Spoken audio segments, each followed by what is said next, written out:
And a national security agency program to collect vast quantities of information about phone calls has been determined illegal. This is all according to an independent review done by the Privacy and Civil Liberties Oversight Board, also known as the PCLOB.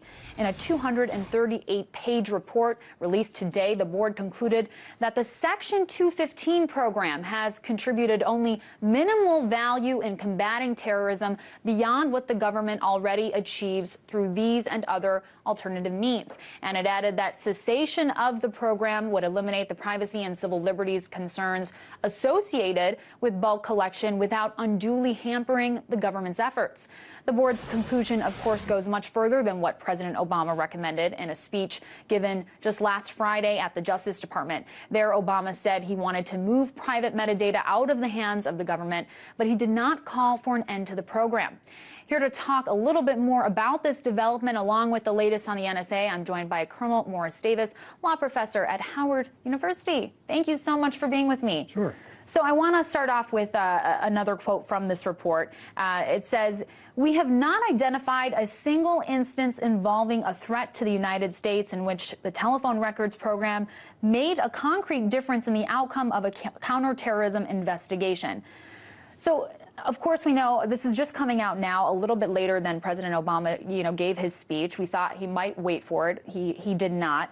Do you think, even though he didn't wait for it, we know that it was shared with him, do you think that he took this conclusion into account before making his own decision? I think he probably did. And again, the formal report was not released until today, but I'm sure that he was briefed on the contents of the report and took that into account when he gave the speech on Friday. I don't think you'd want to give a speech on Friday and have this come out this week and contradict what he had said. Now, again, the report was not unanimous. It largely split along party lines with two primarily Republicans dissenting and three primarily Democrats that were in favor of the results. Absolutely.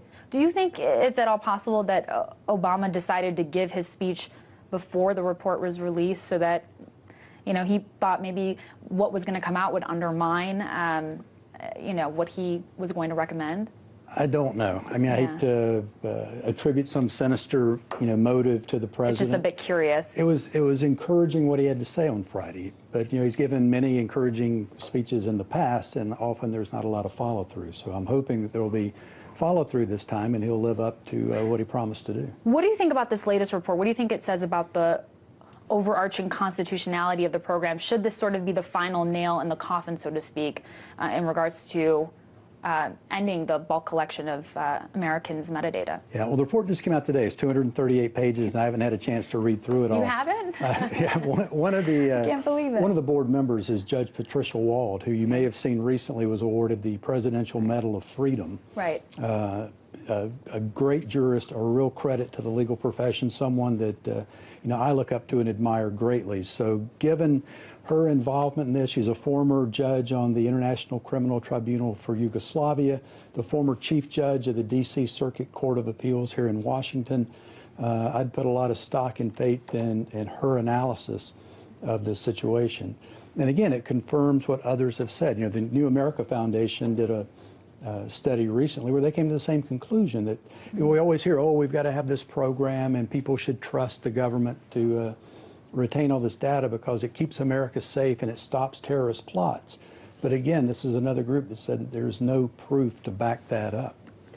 And I want to take a look at a Pew Research poll that came out this week. Of the people who heard Obama's speech last Friday, 73% of them say they are skeptical that the proposed changes will make a difference at all.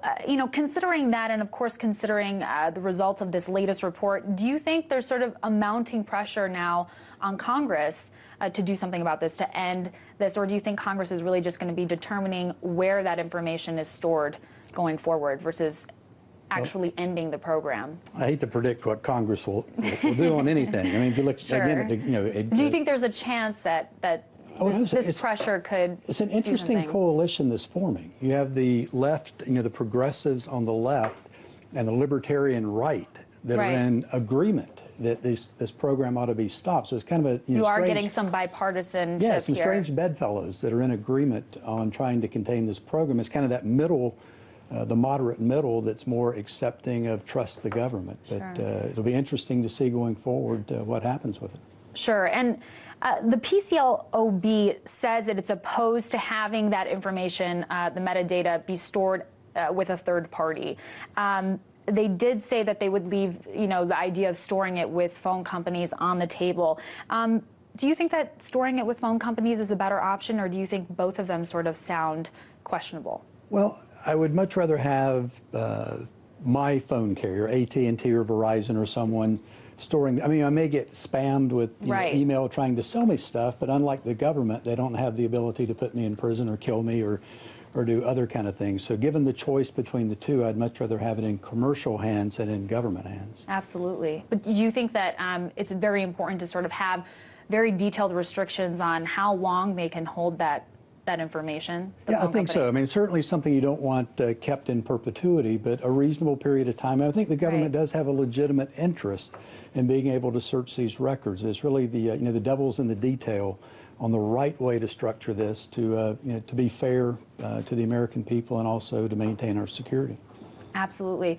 Well, Attorney General Eric Holder said on MSNBC today that while clemency for Snowden really is sort of off the table, the U.S. would consider a resolution, so an alternative to clemency. I think it's left a lot of people wondering what another resolution could mean. Do you have any insight as to what could be an alternative to clemency? Well, I think I may be an anomaly. People tend to put Edward Snowden into the he's entirely good or entirely bad camps, and if you're not in agreement, then people get rather angry with you. I think I'm in between the two. I mean, there's no doubt what he did was wrong. I mean, he signed the same security paperwork that I signed, and there's no ifs, ands, or buts about it being wrong to take classified information. I think he ought to be accountable for that. But I'm also pleased that we're having the discussion